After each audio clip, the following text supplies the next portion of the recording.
Good evening, ladies and gentlemen. Come to you live from the outskirts of the internet. This is the Gaming Saloon Reviews for October 31st, 2020, with your host, Peacemaker2448 and Rampant Epsilon. Hi. I so totally didn't try to type the wrong thing in the Discord chat to let you know to go. Yeah. Well, I accidentally hit the no sound button on my headset, so I had to fix that mid-intro. So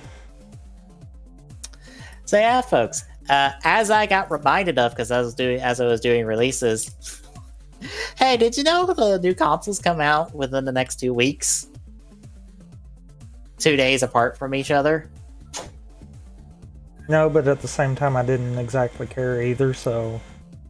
Fair enough. I was just going through releases, and all of a sudden I started seeing Series X and PS5 releases, and I'm like, wait, when did those come out? Check both of them. Oh, you come out 2 days apart on the same week. Oh. Well then. Because I was also showing my mom the new consoles and telling her about them. Because one of the people I follow on YouTube kind of like watched one of those breakdown videos that they both did to show you all the internal stuff for them. Fucking hell, 90% of the space in them is the fan and heatsink stuff. Does not surprise me. Like, the heatsink on the PlayStation 5, I think, is like the length of the fucking machine itself. And it's this huge monstrosity that is like 60% of why the PlayStation 5 is as fucking huge as it is. Because I also pulled up comparisons, since I have a PlayStation 4 and like the original PlayStation 3. Like, those are like pretty much the good comparisons for both of them size-wise, and I'm like, well, this is as long as that is tall and stuff. Because it is like the Series X is just this big chunky block, and then the PlayStation 5 is a fucking router. But yeah, we actually only have one news actually related to any of that, and that's because Microsoft demands memes. True. Otherwise, they've got to find a way to release their Series fridge somehow. Yeah. Otherwise, it's kind of a light news week, because there's not a whole lot to talk about. But before we get into all of that, Tommy, what have you been playing the last couple weeks? I mean, about the only thing of note is I did more on the Crown Tundra DLC. Mm-hmm. But honestly, that was more a quick catching and kind of moving on kind of concept. I've not really spent a lot of time on it. I've played the Age of Calamity demo. It's downloaded. I haven't played it yet. They've done a crap ton of improvements. Like, I wouldn't say improvements, but like it's very good. I have a couple complaints, but they're more like smaller complaints, really. One is while the maps are like pretty huge and not like boxes connected by tubes, it's a little hard to tell when you're in a keep and where the boss is if it spawns, depending on the... And also, I think the size of the maps is probably where all the lag comes from. But on the plus side, everyone feels really good. Like, Link does not feel like Hyrule Warriors Link. He feels like a completely different Link. Which is good. Yep. Like, his shield surf, I think, even doubles as a dash attack. Because you can, like, attack out of dash with Link, and it's just the shield surf attack, which is really good. And his arrow attack is stupidly good, and like not only can you get a perfect dodge on enemies to do a flurry rush, you can also parry enemies like you do in Breath of the Wild. So the shield, the shield parry. Yeah, you can parry people. You can just parry people and crack them open for attacks. I think only Link can do it, but yeah, you could just straight up parry people. Also, some enemies have an attack that it can specifically be countered by the runes, and everyone does the runes differently. But like if you do the rune attack, you crack them open as well. So you're more or less just countering them with the proper like rune attack, but all the runes have utility. Like the remote bomb is just chuck 3 bombs at people and blow them up. The stasis one works exactly like it does in Breath of the Wild.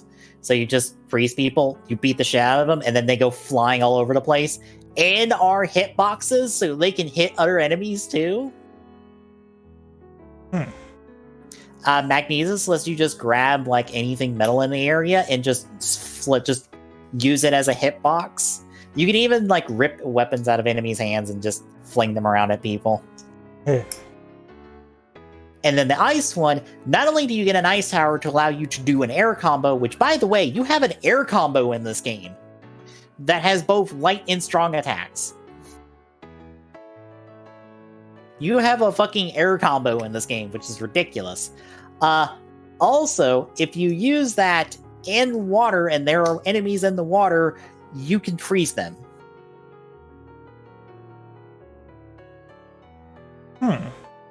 Like the runes have stupid amounts of utility. And the same with the Wizrobe rod, since you can pick those up off Wizrobes you kill. And again, they function just like they do in Breath of the Wild. They have limited uses, but they're pretty good. I have gotten to play Impa, because you get to play her in the first 2 levels. She's stupid good. Like, I didn't realize how good she was until I saw Ty play the demo. You know how she has her Shadow Clone thing? Yeah. Okay, there's like 3 levels to that, so you can have like 8 Shadow Clones with her that are all attacking at the same time. And all of your finishers and stuff are changed depending on how many Shadow Clones you have. And also the Shadow Clones, how you get them is you essentially kill enemies. Like you drop a rune on them, or drop like this like symbol on them, and then you kill them, and that charges you up, and that gets you 2 Shadow Clones. So like you can either do a special attack to essentially teleport to the enemy you drop the symbol on and kill them outright, or you just kill them normally and you get powered up. And you just do that multiple times. You can drop as many symbols as you fucking want on enemies. And I think you don't even have to kill, you just have to hit them. Like if you kill them like normally, that counts. But I think if you don't and you do the move, it counts because you essentially absorb the symbol off of them. I think. I'm a little hazy on how that concept works, but it's fucking ridiculous is what it is. Impa is stupidly fucking good in this video game. To the point that in the second level you get to play, there's a guardian that is chasing you, and the game tells you to avoid it and don't fight it. Well, as I found out thanks to Ty, you can say fuck that and fight the guardian and beat the guardian, and you end the level early.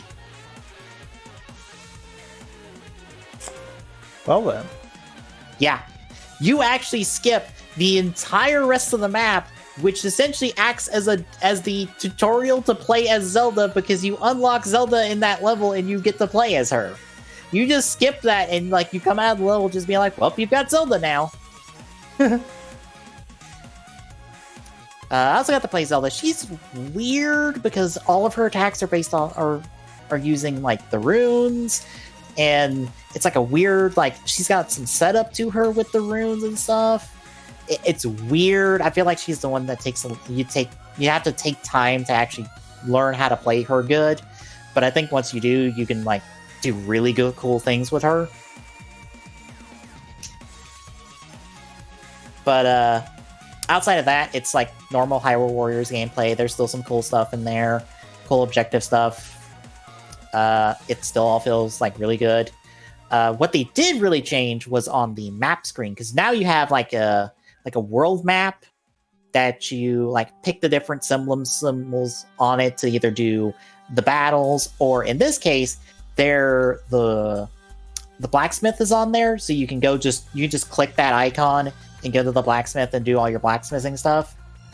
All of the like apothecary stuff is now just consolidated into food. So you just cook a meal and you just equip that meal before the start of battle, and you get bonuses for that meal, or bonuses off that meal. So you don't have to juggle like 5 million potions. There's also like these little just like, hey, do you have this amount of each of these resources? Hey, here's like more to your combo for Link, or an extra heart on Impa. And they're symbolized by that specific character's like head. And then there's like little side missions as well that gets you extra stuff. But it's all on the world map. On this like world map that's pretty much the overworld map from Breath of the Wild. So everything's just there, and you just pick icons and you just go. And depending on the size of the icon, it will let you know like if you have the resources and you can do that, or if it's just this like small, so it's just letting you know like, oh, you can't do this because you don't have them yet.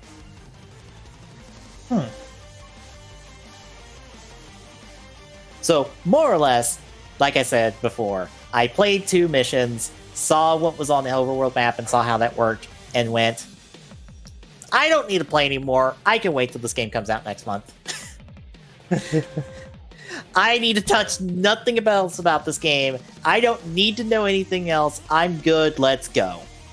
Except for the fact that people have data mined the demo now and have potentially data mined more playable characters, including ones that have a big old, like, excuse me kind of thing to them. But that gets into, like, the story of the game, which, there's a little more to it than I think any of us were expecting now, and now it throws a whole big question mark on, okay, so if this is how this is going to go, what is that?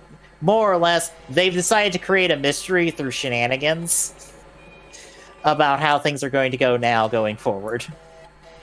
Huh. And you can blame that little guardian for it.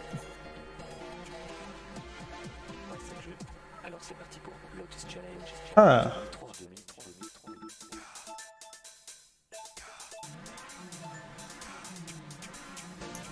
But yeah, we know.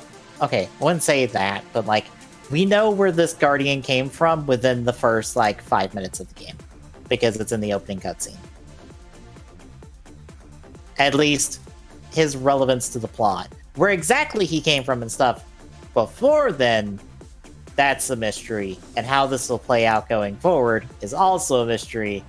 But we understand, but you have these shenanigans explained that allows, I guess, us to view this story and potentially have this not matter to Breath of the Wild 2?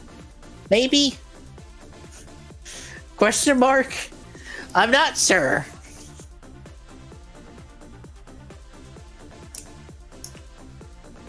More or less, when you get to play the game, or play the demo or the game fully, and you see that opening cutscene, you tell me how you feel, because I'm not sure. Because that opening cutscene says a lot, and yeah.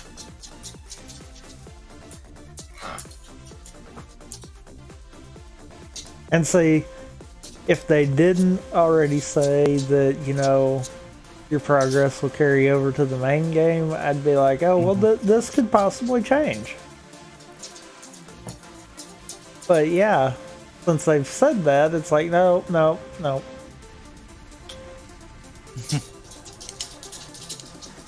I mean, the game does come out like next month, so like, what is gonna change about this? I mean, to be fair, if they only wanted to make sure the gameplay was fine, they could throw a fake cutscene to try to lead people the wrong direction. I will say this: it'd have to be fake cutscenes, plural, because we get several of those in this game. I mean, fair, but yeah. They could. Mm-hmm. But in light of it being like that, I'm leaning more towards no, they're not. Yeah. Also, give me a minute. I got to go deal with someone.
Alright, I'm back.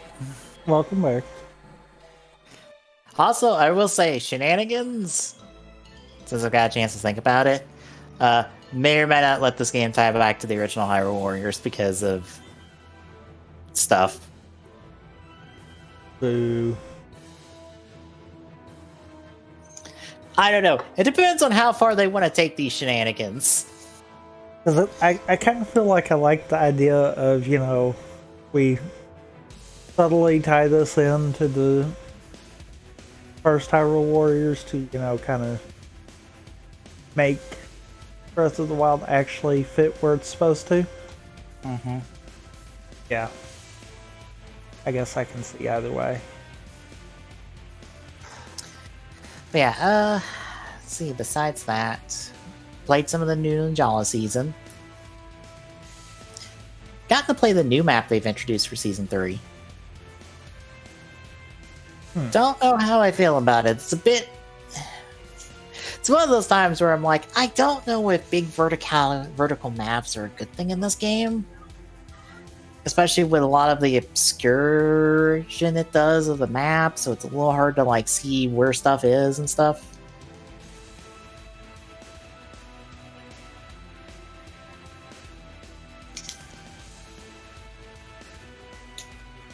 What else? I think that's kind of it. I'll have time to do play more stuff next couple weeks or so. Granted, my quick draw is pretty much going to have me go, well, I know what I'm binge watching now. Speaking of not actually. Oh. Okay. Also, look at the date for that, so. Oh. Yeah. Yeah. I think I know what I'm binge watching the next week, really. I mean, I know what I've been binge watching. Mm-hmm. I'm almost actually finished with Game. Timely, considering everything that guy has been doing recently, so. It's one of those that I'm like, yeah, honestly, if you get past like the first 11 episodes, then yeah, that's where the show really starts going full force. Mm-hmm. Up till then, it kind of feels like you watch an entire season of a writer show, which is odd to say because they managed to do that in a quarter of the episodes. Well, speaking of writer things, and it probably means nothing. Recently, that Toei Toku channel on YouTube uploaded a video that is a compilation of all 20 Heisei Rider openings. And it's all the first openings, because it's the first opening of Blade and the first opening of Hibiki. But there's some strange things with it besides it just existing and you can watch it even on the USA one. They're all creditless openings, meaning they're sourced from the DVD releases. Huh. And on the ones you can see the small bit of the show before the opening starts, it seems like it's all the first episode. Except for the Gaim one, because you can see Ryugen holding a lock seed for about 3 seconds before the opening plays. Which means it's one that's further in the series. You can't see which lock seed, can you? No, but it's on like one of the Beat Writer stages, so it's still an early episode. Okay. But it's one of those cases of like, because like the Blade one's the same way, but the Blade one's the first episode, and like the O's one is also the first episode. I wonder then if it might be the debut episode for Ryugen. I can't remember. Yeah. Because they're, again, kind of blazed through, so, yeah. Mm-hmm. Finer details are more than likely lost, but that's the one that would come to mind for me, anyhow, that they would do. Especially if they were doing all early episodes. I'm trying to think if there was any other weird things. No, they were all still like the early ones. Yeah, it was just weird that they were all creditless openings. And it got uploaded strangely around this time. And apparently yesterday, even though it's not coming from Shout Factory, Agito is getting an official, I guess an official release in the States through Toku HD.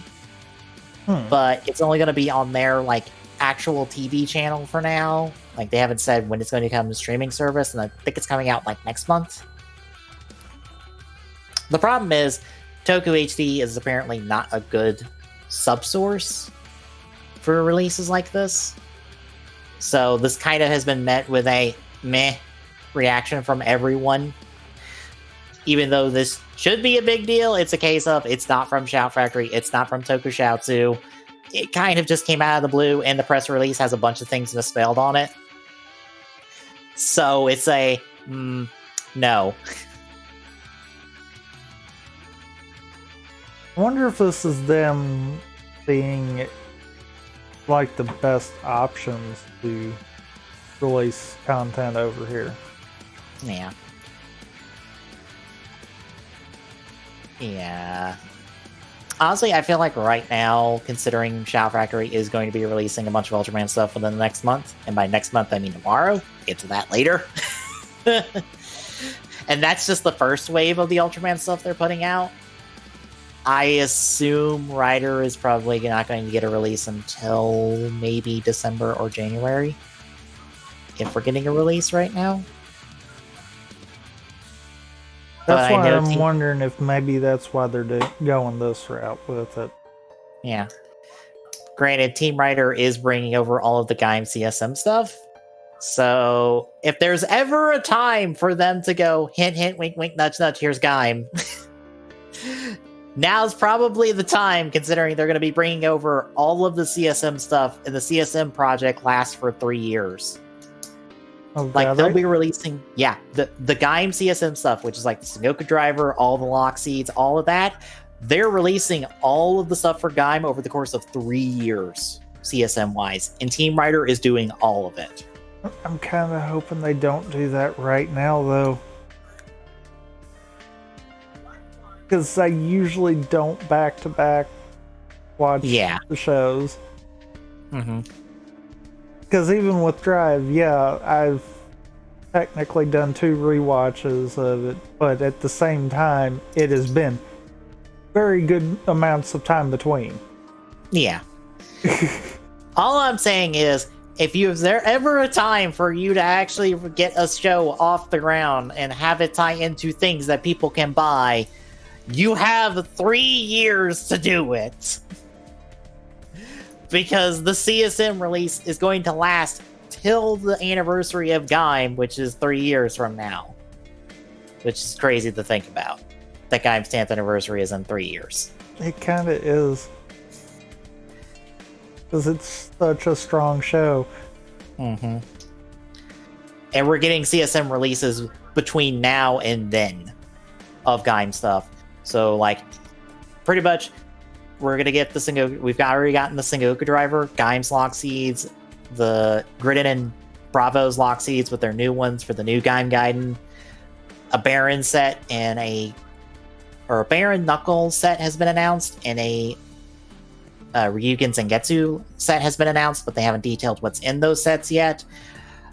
But they've also shown all the lock seeds. Regular lock seeds are going to release, including like Maja from the final stage show and Zangetsu Kachidoki from the stage play, and like every lock seed that appeared in series.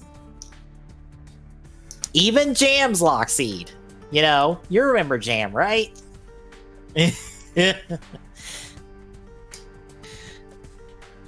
Yeah. They haven't detailed any of the energy lock seed, any of the energy lock seeds yet, but I'm sure those will come with a Genesis driver release that will probably be next year.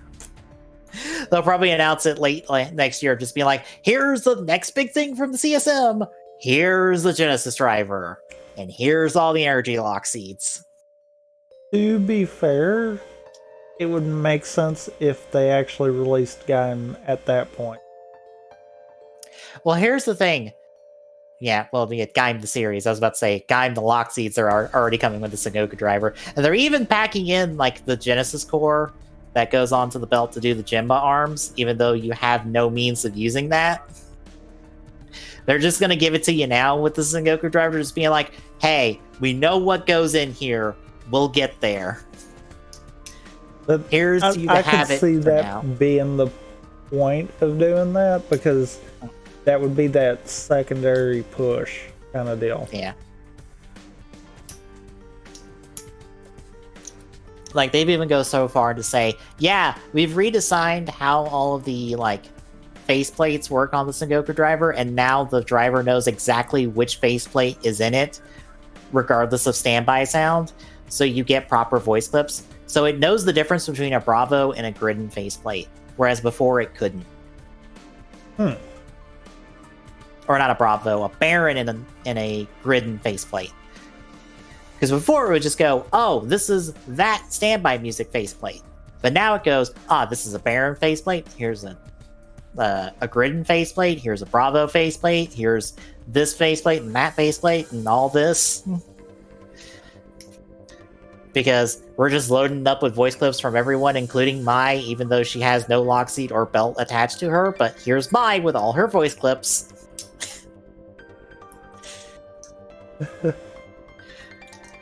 And like everyone else is doing voice clips for it too, more or less, either recording new ones or just having archived audio for them. I think there's like 14 people worth of voice clips going into the belt. Oh wow. Yeah, pretty much everyone who is a writer in series, plus Mai and Maja, because fuck it, why not?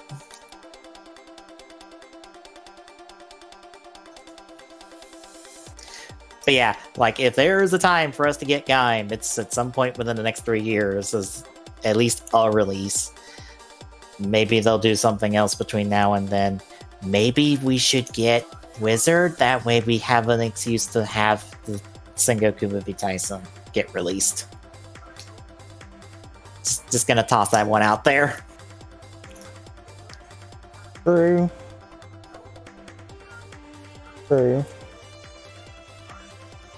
Mm-hmm. That, or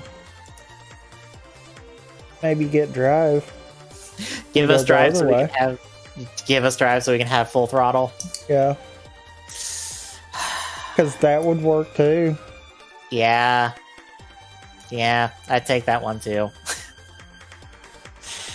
I mean, I almost feel like for me to fully have an argument against Wizard would be a case of I would have to rewatch, but I seem to recall that when we watched it, there was quite a bit of downtime for Wizard, unfortunately.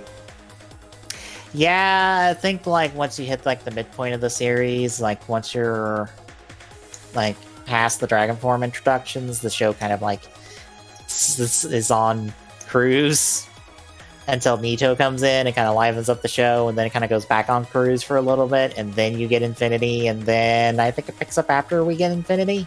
Yeah. A little bit. But like the midpoint of the series is just a kind of, it's not necessarily a slog, but it's slow. And that's one of those where I'm like, maybe that's not necessarily the best thing to do. Which, I mean, it could just be the format we were doing that for TGSR made it feel worse than it was. Because if I'm not mistaken, when we were watching Drive week to week, we did hit that spot too. But doing a back-to-back rewatch of it, you don't feel it. Yeah. So maybe it's the same with Wizard? Probably because we were... Okay, you and Glock were watching it 2 episodes at a time, whereas I was week to week, like, several episodes ahead of you, because Wizard was airing when we were doing it. And I was ahead of you, because I do remember distinctly going, I don't know when it ends, because we were at the point where we should know when it ends, and nothing said it was ending, until, surprise, here's the Heisei Rider special as the last 2 episodes, just out of fucking nowhere. Yeah. I do remember that, and I think at the time we were in the 20s, I'm wanting to say. Probably. We might have been a little bit further. I don't think we were in the 30s, because I don't think we were that caught up. Mm-hmm. So, yeah. Like somewhere in the 20s. I think we were sitting at the moment. But I also have to wonder if maybe it was that 2-episode system that might have been doing that. Because to put it into comparison, Ichigo kind of feels like a slog with us doing 4, so I could imagine how much worse it would be with 2. Oh god, yeah. It'd feel like we'd never get done with the show at that rate. Yeah. So that's one of those that I don't feel right saying Drive's a better show than Wizard without giving Wizard a second shot kind of deal. Yeah. But I do think one of the two needs to be done to kind of either lead into Gaim or have a movie coming out of Gaim. Yeah. Because, like, if you're doing Gaim, like, Sengoku Movie Tyson works as just, like, this really nice movie because you get Bujin Gaim. And also, once more, all of the Heisei writers up to that point appearing because they all do, and as they're these, like, Bujin selves, and you get all these references to previous seasons. Which would be kind of nice. But if you want more or less Gaim's proper epilogue, you need Full Throttle, which means you need Drive. But also at the same time, you don't need a lot of information about Drive to be able to pull that off. No. No. And I don't even remember if the movie does like an intro to Drive of like what Drive is concept wise. I don't remember.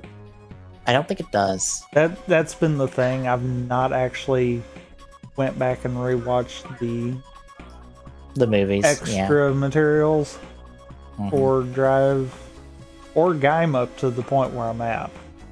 Yeah. And bear in mind, I am almost finished with Gaim. Yeah. Because I'm sure if we're doing Gaim, like everyone wants to go all in on Gaim, which includes the Gaim Guidance at that point in the soccer movie. And like, if you want to do the Gaim Guidance, you might as well throw in Full Throttle, because that caps off. Because like Full Throttle caps off Koda, Kaito, Michi, and Takatora's story. Like that's the end of their story, more or less. But the Gaim Guidance more or less act as primarily Knuckles' like end of Gaim story, because he gets his like epilogue as like the final Gaim Guidance before we got Bravo and Grittens, and now those two are getting their like last story more or less.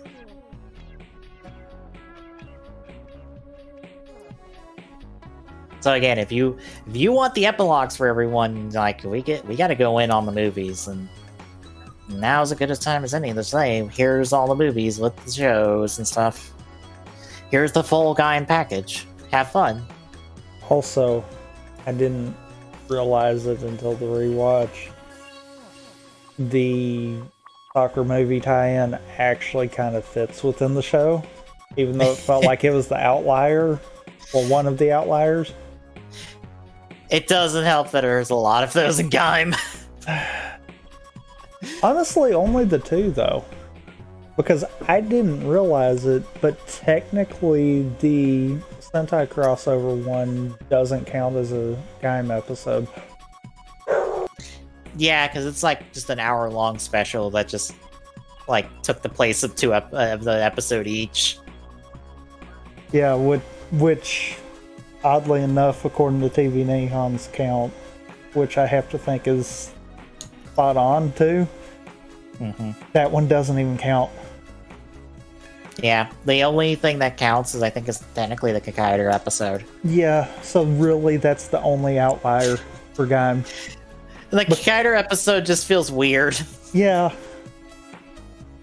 Because not only are we dealing with outside of Gaim material, but we're also kind of dealing with time jump. Yeah. Because we randomly go back a couple of weeks, and it's like, yep, I remember why this felt like it was just really out of place here. Yeah, but you also have, Sengoku fucking doing brain surgery on himself to put his brain in fucking Hakaider's body to facilitate this crossover, only to take it out and put it back in his head like, well, that was a mistake. Never doing that again. Yeah. God damn it. Yeah. But oddly enough, the soccer movie tie-in episode kind of fits. And I'm like, oh wow. I thought that was like way out of place when we first watched it, but now looking at it, I'm like, oh no, they did a really good job on trying to tie that one in. I'll give them that. Oh yeah, and today's Halloween for the next like 2 minutes. Yep. Honestly didn't even realize like Halloween was like this week until like later in the week of just like, fuck, right, Halloween is this week. Right. Those things still happen.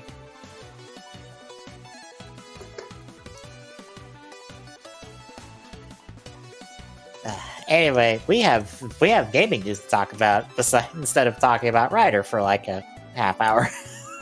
Yeah. So shall we get rolling into that? I guess so. Well, normally I would throw in something like this once we have the schedule and stuff, but since it came out today, I figured why not? I have no idea what that is.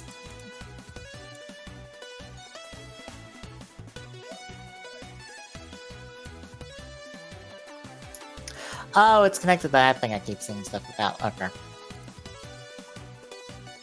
Never mind. Anyway, since the game list dropped today, I figured, hey, AGDQ happens in like 2 months and is also online again because they're not doing it in person because, you know, it's still a pandemic, folks. But we have the full list of everything that's that as long as none of the runners drop out and aren't able to do their runs, this is everything that will be at GDQ in a couple months. And there's a couple interesting stuff here. So, Curse of the Moon 2.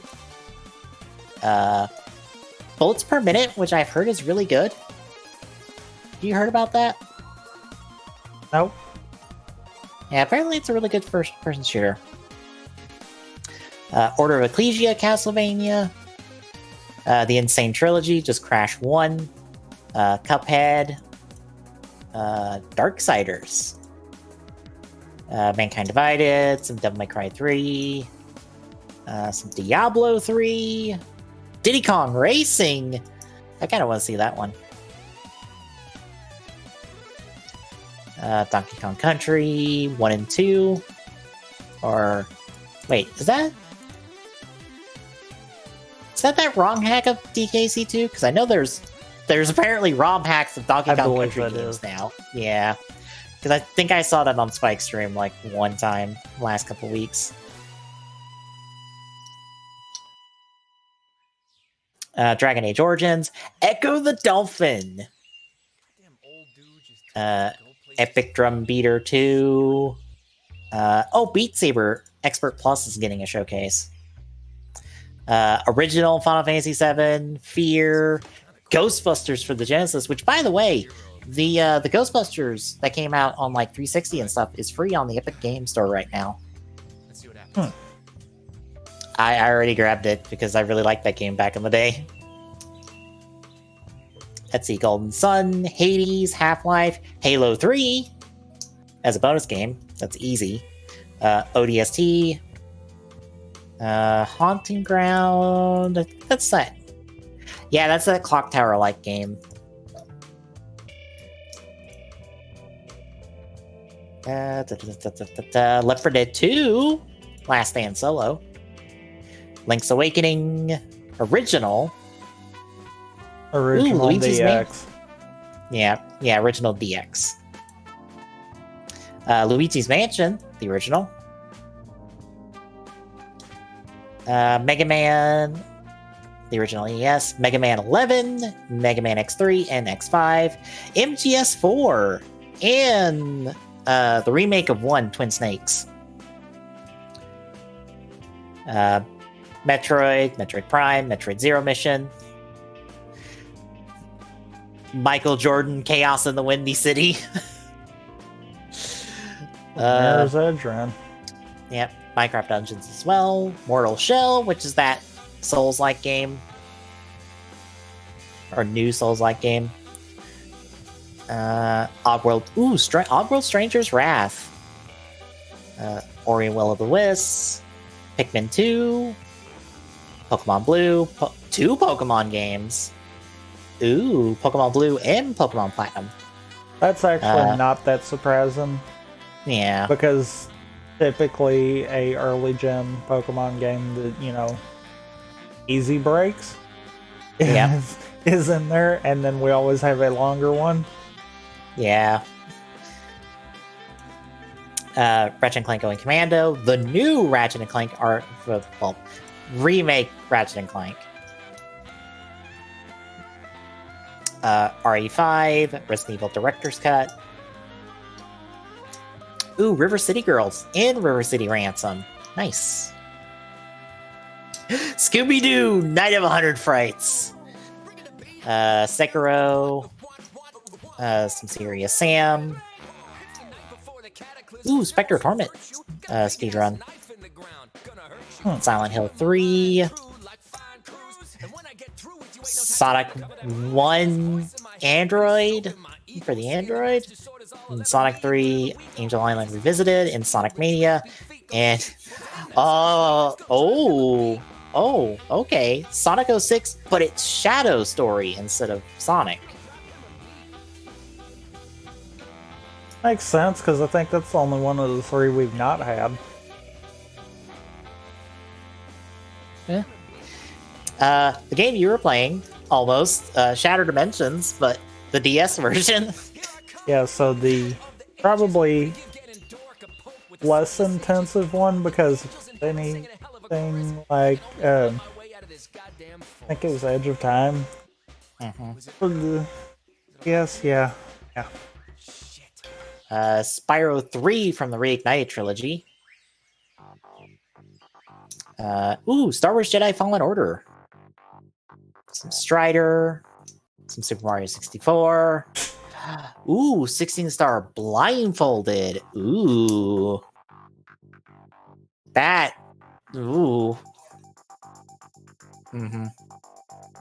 Now the thing I was looking at farther down. Oh, was it the Super Mario Brothers 35 showcase? Yeah. Author, Pie, Cosmic, and native. Makes sense. Yep. Makes sense. Some Super Mario Bros. 2, Super Mario Land 2, some Sunshine, Super Mario World 2 Yoshi's Island, Super Meat Boy, Super Orb Brothers. TazBot does some Freedom Planet. TazBot does some Link's Awakening DX. Tasmania. I think I played that on stream a while back.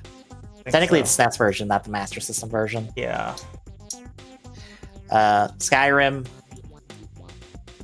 Glitchless Skyrim? Okay. Let's see. Lawnmower Man, whatever that is. Link to Past, Ocarina of Time, and Majora's Mask, and Skyward Sword. A quadruple of Zelda. Well, I guess we've got a Zelda block. I was about to say, that's like, what, 6 different Zelda runs? Across like 5 games, more or less? Yeah. Lucky Dime Caper, The Messenger, oh my god, that's the movie! The Mummy, the video game for PlayStation 1. I saw Smite play this a while back. Oh, it looked like garbage. Oh, I want to see that. Okay. A game based off of a movie. Yes, it's gonna be hot garbage. Well, this is the time period where like that is some sweet, delicious garbage too, because this is like early 3D video games and a movie game. That is a 1-2 punch of oh no. That is a steaming pile of hot garbage.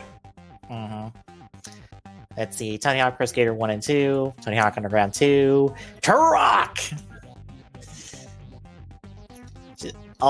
If you were an old N64 gamer, you've like your Turok, more or less. Calling it now, there's going to be a Zelda block. Yeah. And the last addition to what could potentially be the Zelda block could also be one of those tie-ins to Bad Games block. Yeah, because I see it right here at the bottom. Fucking won the Gamelon. Hell yeah. I so hope they can schedule that to work that way, because that would be awesome. Just have like a Zelda block end with this going into Bad Games block. Yeah. Or Awful Games block, I believe that is. Yeah, Warcraft 3, Wario Land 4, Wario Land, Super Mario Land 3, Wild Arms, X-Men Arcade, and more Yakuza, because it's Yakuza 6. That's the most recent Yakuza. Well, the most recent Kiryu Yakuza, because there's technically Yakuza 7, which is Yakuza Like a Dragon, which comes out technically in the next 2 weeks. Which would be way too early to submit to a GDQ. Right, but this is the most recent one before then, and this has been out for, I think, a couple of years now. But this is more Yakuza, and I go, yes, because the other one was fun. Because Yakuza is just a fun game to watch. So yeah, lots of cool stuff coming. I can't wait. But any other thoughts before we move on? Nope. Well, and things that got announced today. So you know how Riot is trying to do yesterday? Oh, well, yeah. And things that were announced yesterday, but since it's technically not yesterday anymore, it's today. You know how Riot's trying to do more games that aren't just League of Legends, but also League of Legends themed? Yes. How do you feel about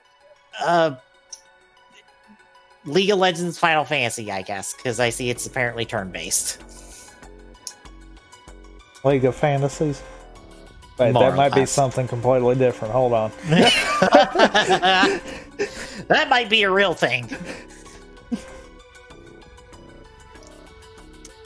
So, we are getting Ruined King, a League of Legends story that is a turn-based RPG that will have you taking control of Ari, Braum,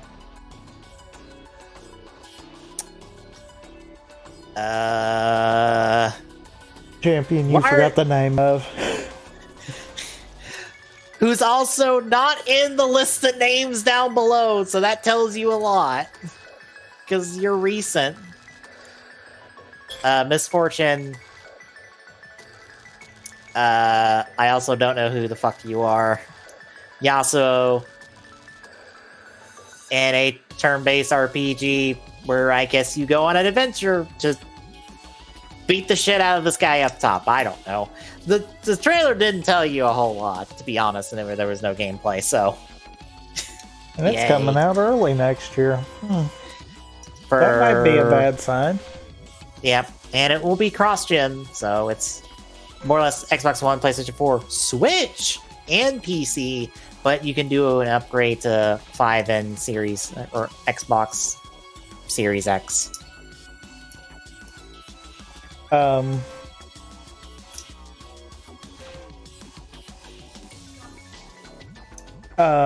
Game Informer. You realize there's a series that's supposed to go between that, right? Yep. Oops. Because the Xbox One X and S are, you know, kind of included in that whole Xbox One that you listed up above there. Good one, guys. That's the current ones. That's not the new ones. Good one, guys. Fuck our stupid naming schemes for this bullshit.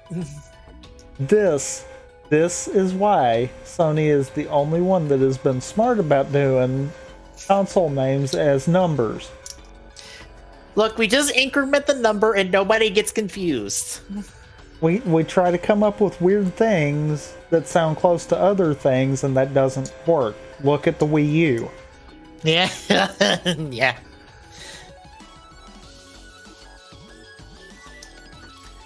Yeah, I don't know. I might give this a look next year if it's actually looks good, because I you mean, know, there's at least a couple characters I like here, and I would like to see more of them in a not League of Legends setting. Well, not main game League of Legends setting. I don't know.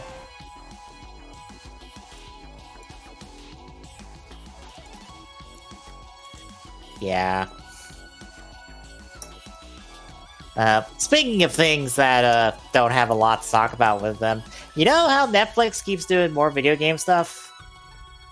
Even though the world probably is telling them to quit.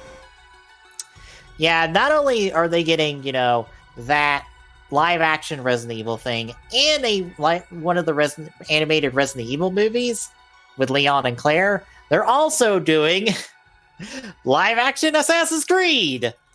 For the third time, because this is the third different time we've had Assassin's Creed in live action for those keeping count.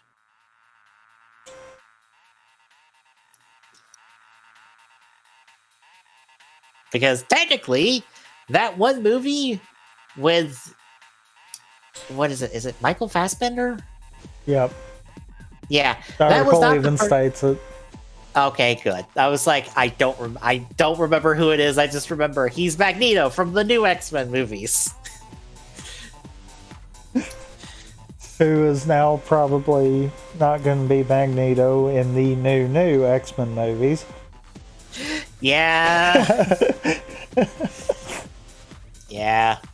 Anyway.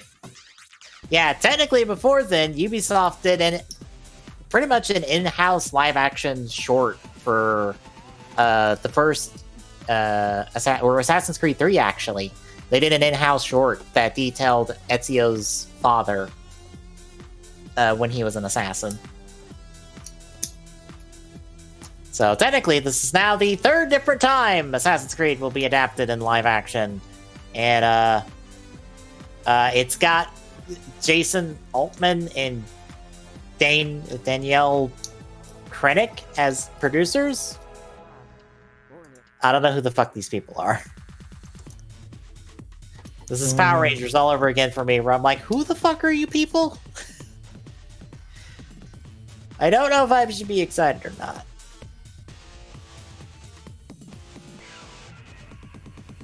So, okay, you have nothing of note on your resume. What about you? I'm willing to bet no.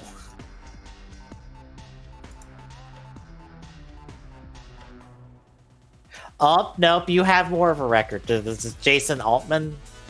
Let's see.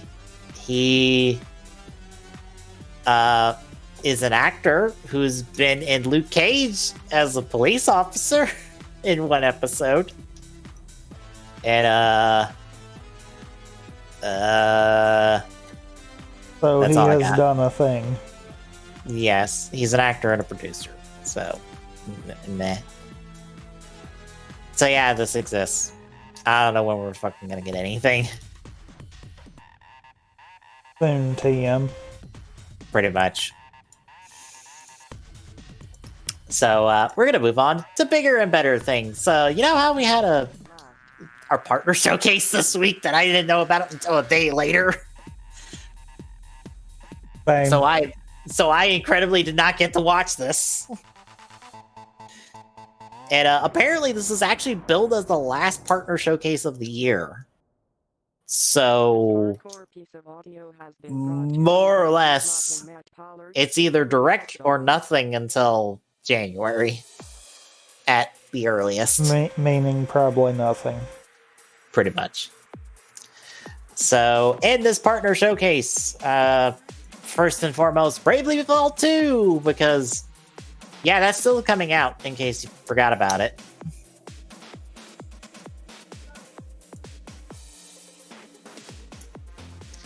They got showcased a bit more, and it's coming out February next year.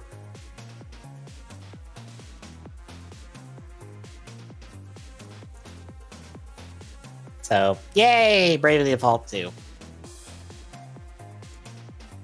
And then they showed off Story of Seasons, Pioneers of Oliver Town. Or Olive Town, not Oliver Town. And this is a game that kind of reminds me of Harvest Moon, more or less.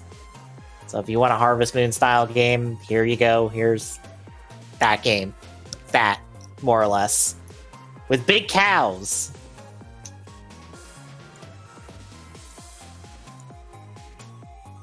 And that comes out March of next year.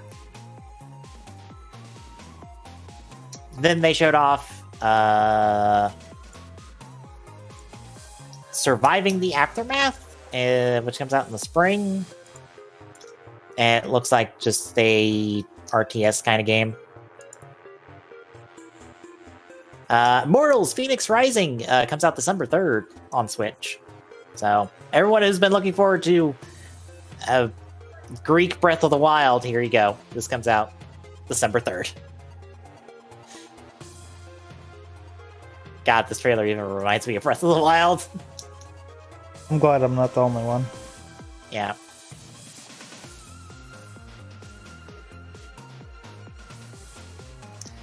Then we got some more games, like, you know that Bakugan game that looks like shit? There's the Bakugan game. It comes out next week. This is actually a good game from what I've heard. What is it? Griftlands? Yeah, Griftlands. So the Switch version of it comes out in the summer. More or less, have you ever wanted a game that was Talk Shit, the video game, and it's card-based? That's the video game, is like talking your way out of situations, the RPG with cards.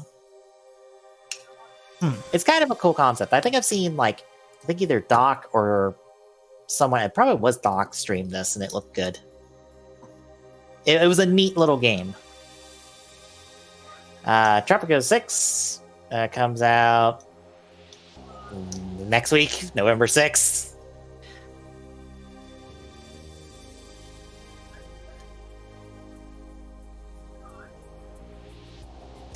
A cloud version of Hitman 3 is coming to Switch at some point. So, hey, even if you have a Switch, you can still play the new Hitman.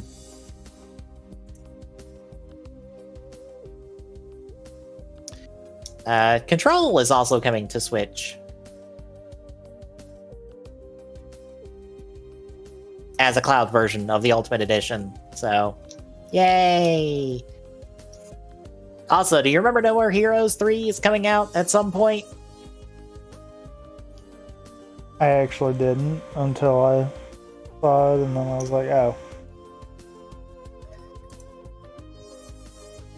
Well, No More Heroes 3 is still coming out next year, but now you can get No More Heroes 1 and 2 on Switch. And I've seen Juker like tweet images of this and him playing it, so hey, No More Heroes, a bunch of No More Heroes. Let's see, Part-Time UFO this game looks kind of cute. Cute little, like, puzzle game. More or less a platform puzzle game.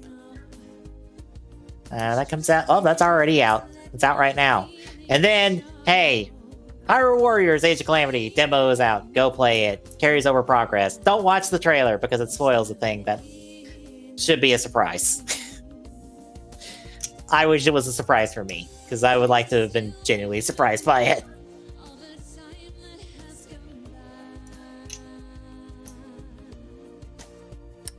So yeah, how'd you feel about everything here? I was kind of on the mess side for all of this, to be fair. True.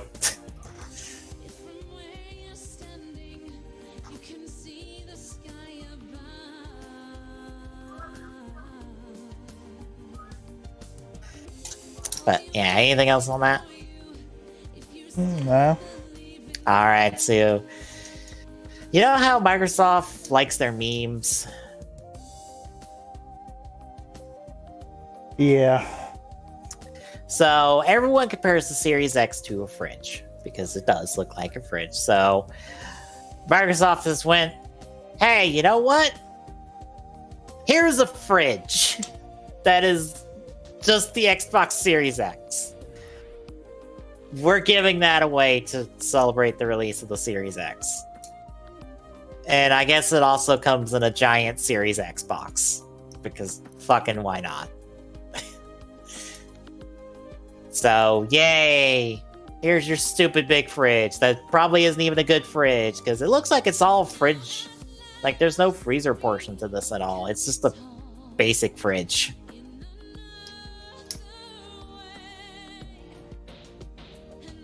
So, I'll be honest, kind of disappointed. Yeah. Yeah. So, how do you feel about the memes becoming real? I mean, I feel like they just wanted to differentiate the Series X by having the Series X and the Series Fridge. Pretty much. So yeah, that happened. But we end on really good news. Because you know how that new Monster Hunter game for the Switch lets you have Dog Friend that helps you in combat and stuff? Yes. Well, take notes, folks, because now you are required, if you do a review of this game, to add +1 to your review score because you can pet dog. That's it. That's the story. You can pet dog.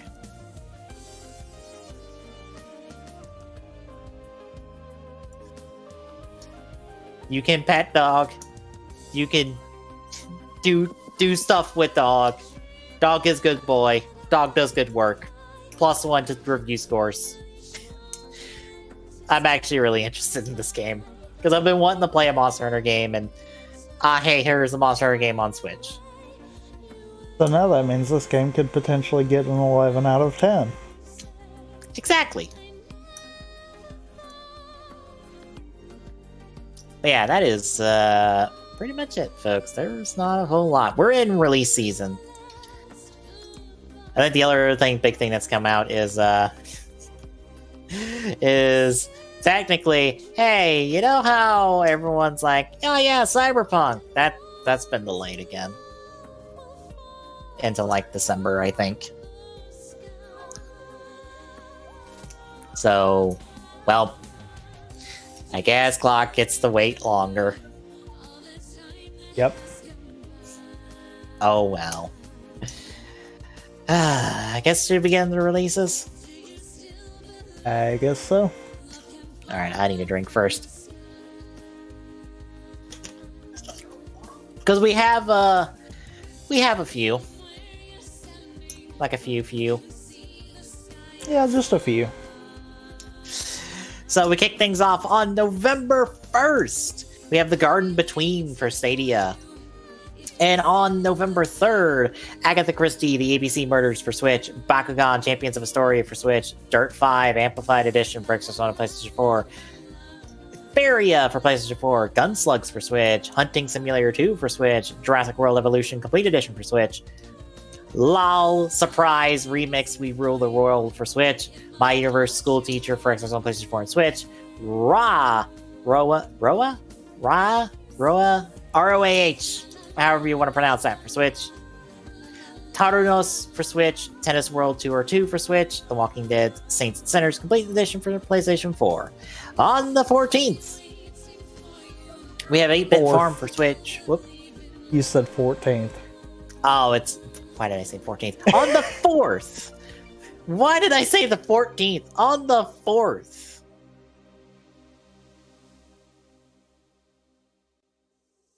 Give me a second. Let me zoom in a little. I need to zoom in. Apparently you said the 14th because you were zoomed out. Yeah. All right, on the 4th, 8-Bit Farm for Switch, Autobahn Police Simulator 2 for Xbox One, Pick Me Up Rescue Rangers for Switch. That probably has nothing to do with the Rescue Rangers I'm thinking of, and I'm sad. I can almost guarantee that. Yep. I'm sad. I are sad. Soldier X2 Final Prototype Definitive Edition for PlayStation 4 and Switch and Shoot for Xbox One. On the 15th, Battle Hunters for Switch, Cafe Enchant for Switch, Crazy BMX World for Switch. Again. God damn it. On the 5th! Why? The 5th of November. God damn. Ugh. It's one of those nights. Can't read. Really can't read numbers. Reading's hard. Yep. Was it Crazy BMX World for Switch, Dragon Lapis for Switch, Fantasy Team, Sextet Volume 1, New World's Day for Switch, Gray Skies, War of the World Story for Xbox One and PlayStation 4, Iris and the Giants for Switch, Knights and Bikes for Switch, or for Xbox One. I really can't read. Mad Father Remake for Switch, My Little Dog Adventure for Switch, My Riding Stables 2, A New Adventure for Switch, Outbreak Nightmare Chronicles for Switch, Seven Nights Time Wanderer for Switch, Tens for Switch, What the Fort for Switch, XCOM 2 Collection for iOS, and Yestermorrow for Xbox One, PlayStation 4, and Switch.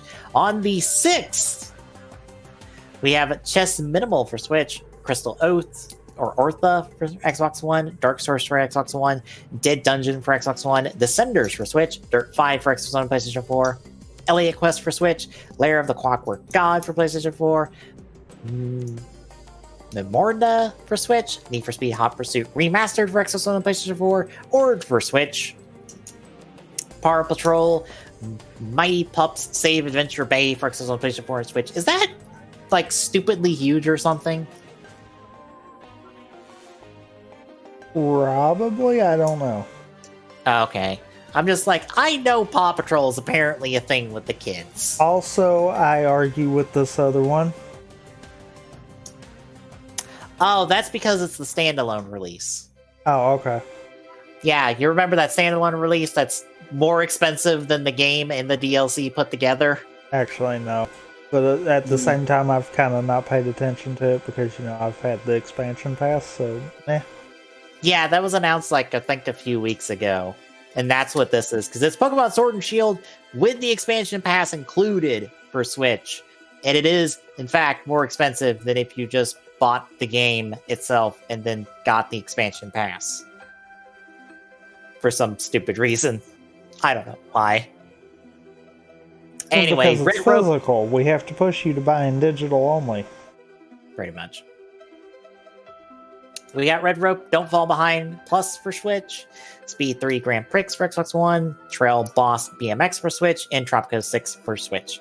On the 7th, Return One Way Trip for Switch, and on the 10th, Assassin's Creed Valhalla for Xbox One, Xbox Series X, PlayStation 4, and Stadia. If you're wondering where the 5 edition is, we'll get there.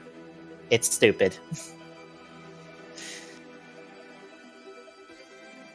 We also have Borderlands 3 for Xbox One, Series X, PS4, PS5, and Stadia. Bright Memory for Series X. Dead Cells, the Prisoner Edition for PlayStation 4 and Switch. Destiny 2 Beyond Light for Xbox One, PlayStation 4, and Stadia. Devil May Cry 5 Special Edition for Series X. Evergate for Series X. For Honor for Series X. I am surprised that still fucking exists. Holy shit. When was the last time you heard anything about For Honor? Forever ago.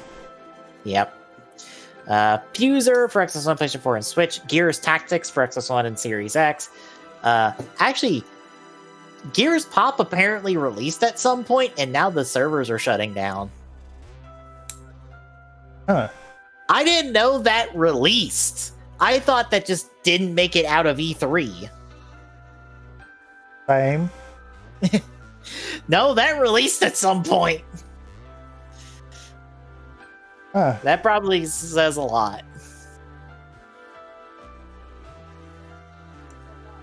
Anyway, Liftoff Drone Racing for Xbox One, Meteor for Series X, Manifold Garden for Series X, My Universe Cooking Star Restaurant for PlayStation 4 and Switch, NBA 2K21 for Series X, Observer, System Redux for Xbox One and Series X, Planet Coaster Console Edition for Xbox One, Series X, 4 and 5, PlayStation 4 and 5, Sakana of Rice and Ruin for PlayStation 4 and Switch, Slide Stars for Xbox One, PlayStation 4 and Switch, Speed 3 Grand Prix for PlayStation 4 and Switch, Tetris Effect Connected for Xbox One and Series X, The Falconeer for Xbox One and Series X, Train Sim World 2 Collector's Edition for Xbox One and PlayStation 4, Warhammer Chaos Bone Slayer Edition for Series X, Watch Dogs Legion for Series X, 13 Remake, not Final Fantasy 13, just 13 Remake. Yeah, for if it was Final PlayStation. Fantasy 13, then oof. Yeah, for Xbox One, PlayStation 4, Series X on Series X, Yakuza Like a Dragon for Xbox One, Series X, and PlayStation 4. Series X on Series X. Gotta love the fact that that is still a thing. To be fair, I put that in manually. Oh, okay.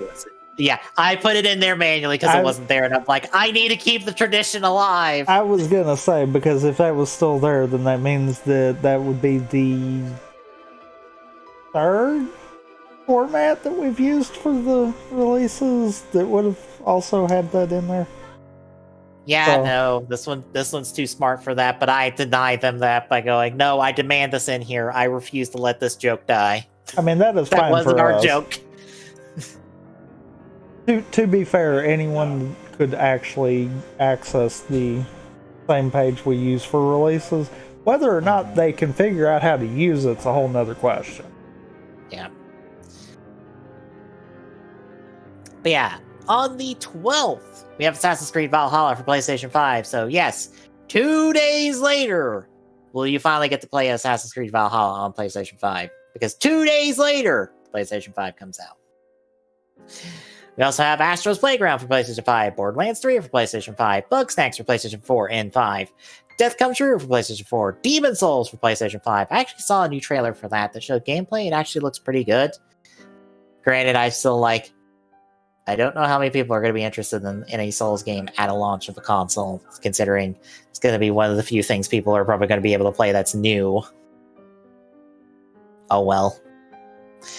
Devil May Cry 5 Special Edition for PlayStation 5, Enlisted for Series X, Esports Life Tycoon for Xbox One and PlayStation 4, Family Feud for Xbox One, PlayStation 4, Switch, and Stadia, Farming Simulator 19, Alpine Farming Expansion for Xbox One and PlayStation 4, For Honor for PlayStation 5, Fortnite for PlayStation 5, Godfall for PlayStation 5, Just Dance 2021 for Xbox One, Series X, PlayStation 4, Switch, and Stadia, Maneater for PlayStation 5, Marvel Spider-Man Miles Morales for PlayStation 4 and PlayStation 5. I'd probably be getting that day one, maybe. MO Astray for Android and iOS, NBA 2K21 for PlayStation 5, Observer System Redux for PlayStation 5, Overcooked All You Can Eat for PlayStation 5, Snack Boy A Big Adventure for PlayStation 4 and 5, Santa's Xmas Adventure for Switch, The Pathless for PlayStation 4, 5, and iOS, Unturned for Xbox One and PlayStation 4, Warhammer Chaos Bane for PlayStation 5, and WRC 9 FIA World Rally Championships for PlayStation 5. And finally, on the 13th, Call of Duty Black Ops Cold War for Xbox One, Series X, PlayStation 4, and 5, Game & Watch Super Mario Bros., a dedicated console, Kingdom Hearts Melody of Memory for Xbox One, PlayStation 4, and Switch. I forgot this came out this soon. I can't wait to just watch Biz play the game and not care. Because I'm going to tune out when the plot happens and be like, wait, what happened? Anyway, let's sing 2021 for Xbox One, PlayStation 4, and Switch, Need for Speed Hot Pursuit Remastered for Switch, PlayStation 5 on PlayStation 5, Suguru Nature for Switch, The Sims 4 Snowy Escape for Xbox One and PlayStation 4, and Uncharted, Unhatched for Switch. And that's all our releases for the next 2 weeks. Also, Uncharted is a completely different game. Yes, it's not Uncharted, it's Unhatched. Because fucking hell. I had to. Yeah.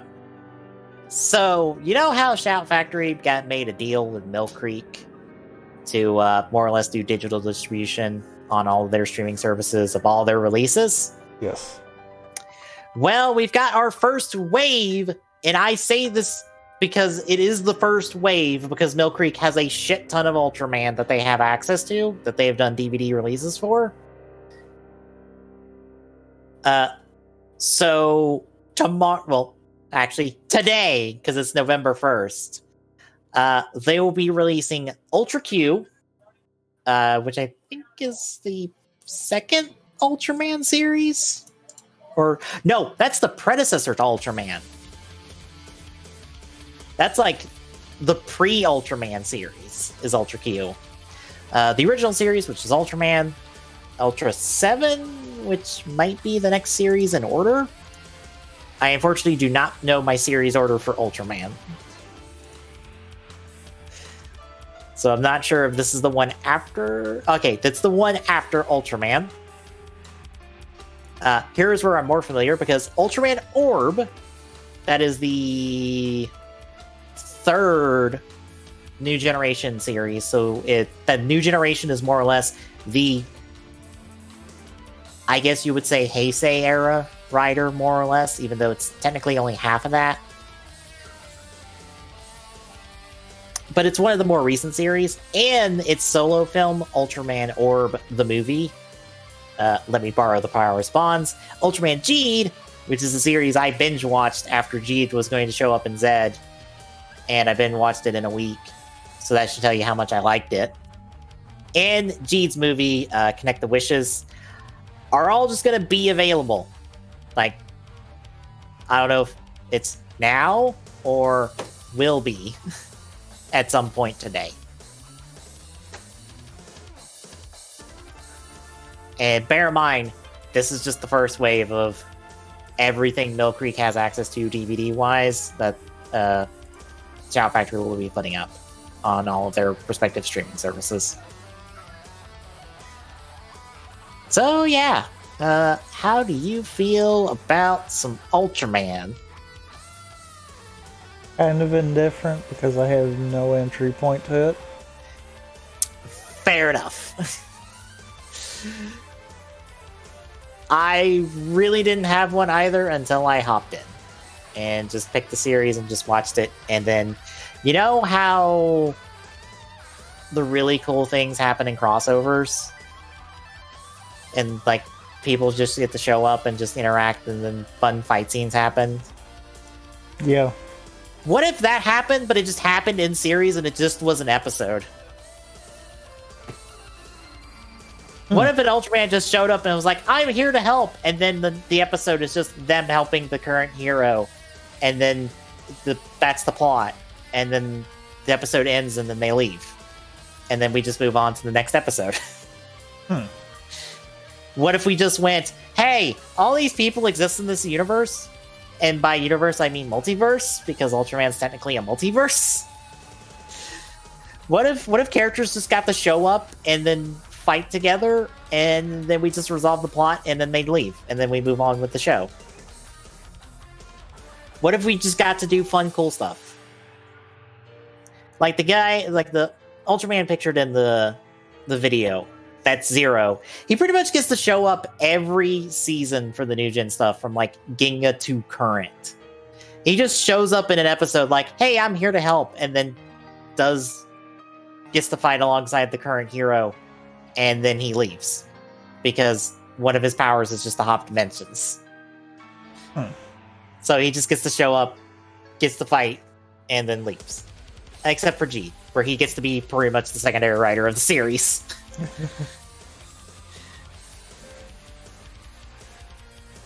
So yeah, I can't speak to Ultra Q, Ultraman, or Ultra 7 in terms of their qualities, because I'm, again, not familiar with the Showa era stuff, and that is incredibly Showa era material. But I really like Geed when I binged watch it, because this similar stuff is available on Crunchyroll. Maybe still. I'm not sure if this deal has eliminated those from Crunchyroll. But that's where I watched Geed. So, like, Geed's really good. I enjoyed it. Give it a watch. Best part is, it's only 25 episodes. Like, 25 just half-hour episodes. Like, it is half a writer series to watch an Ultraman. So And it's like Build Fighters. pretty much. Also, that the movie that they're associated with, that's it. Like Gede, it's got the one movie and you're done. Like, just watch the 25 episodes, then watch the movie. You are officially done with Gede. Like, Gede might show up in a crossover later, but you have watched all of Gede's material. Orb is a different story because he has, like, a prequel series, I think it's called Orb Chronicle, and a couple other movies. But Orb Chronicle, like I said, is a prequel, and then the rest of the movies are just after. So, don't worry about it.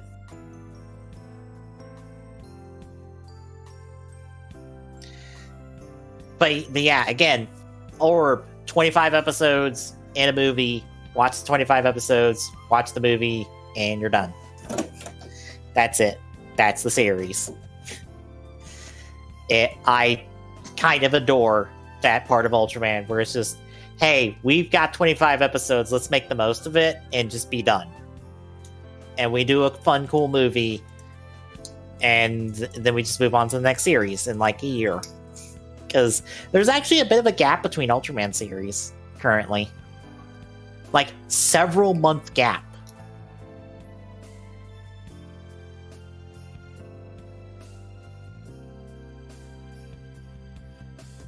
So yeah, I've been meaning to watch Orb. I probably will start watching Orb once this hits the streaming services at some point today.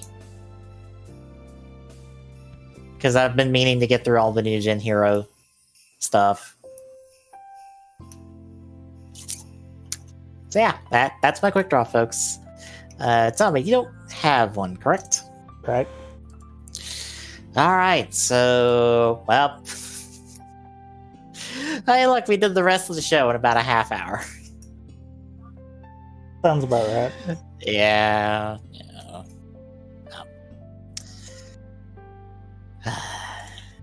You know, one downside of waiting for Memory of Heroes to come in so I could stream it is now I'm kind of obsessively checking the tracker I have for it. Just being like, has it moved yet?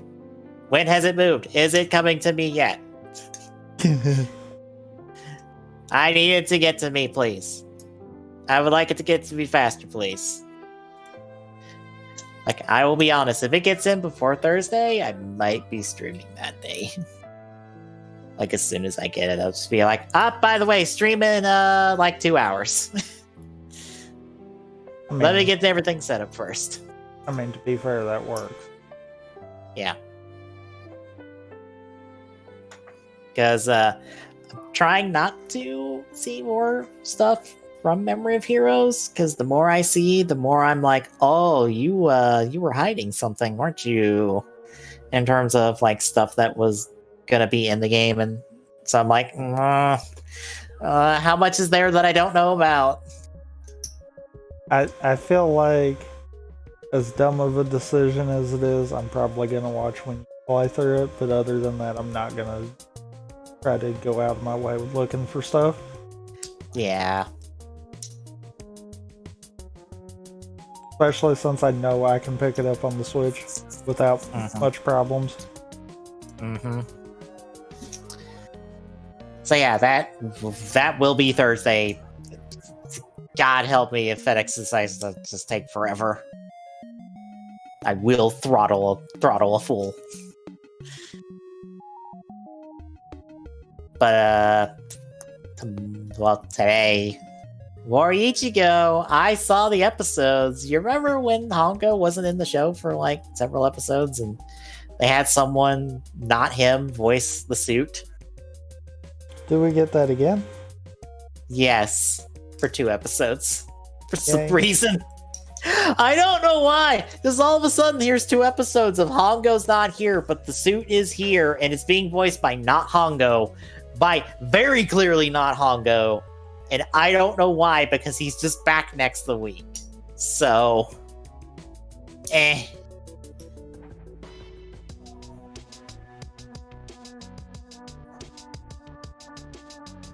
So yeah, there's that. Yay!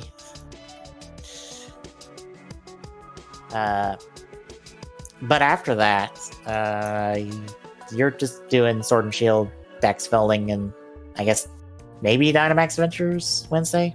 Yep. Friday we start. I forgot what we're starting. Remnant. Yep. Okay. I was like, wait, was it Remnant? Yes, it was Remnant. There was a reason I installed it today. Because we're doing that next Friday.